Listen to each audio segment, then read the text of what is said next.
Hello, how are you people? You are good. I'm also good. Same place, same time, different clothes. The topic is part number 2 of safe pregnancy and safe delivery continues.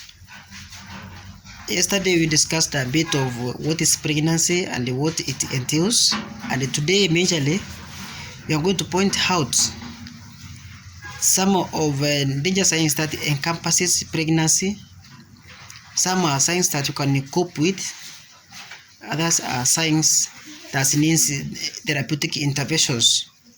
Ama those signs zinahitaji uende hospitali, zingine zinahitaji uweze kuvumilia. Signs number 1 that you cannot cope with them, that needs therapeutic interventions. Severe headache.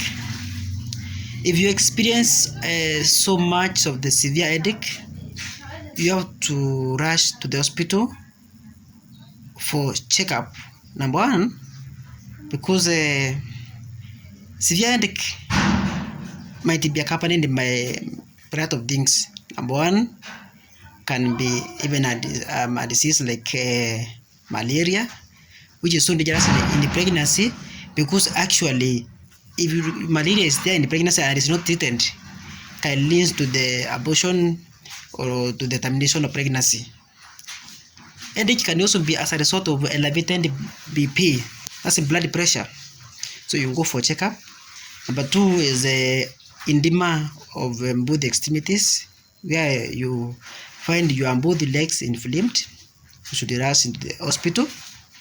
In case you see there's spotting of blood, where there's tickling of blood coming from the vagina or from inside,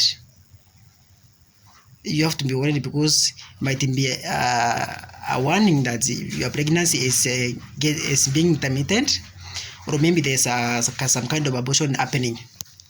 Number 3, if you at a certain point you are told this weeks, this month, you should be able to hear fetal movement, maybe from a certain month, and I will tell you later.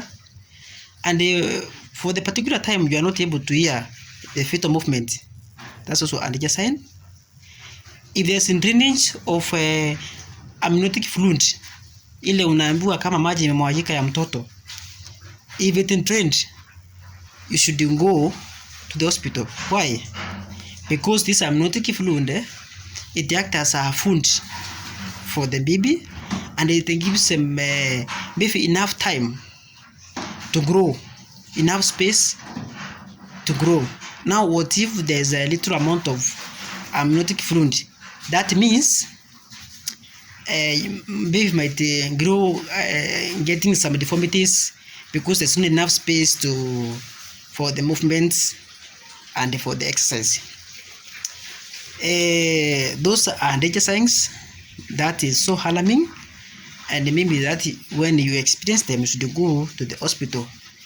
Then there's these signs you can cope with them. For example, heartburn. Unasikia ni kama unachomeka, you just take water and cope with the situation. Something like unasikia upendi bwanako, unachukia bwana, mchukie. We have no other ways. It's a sign.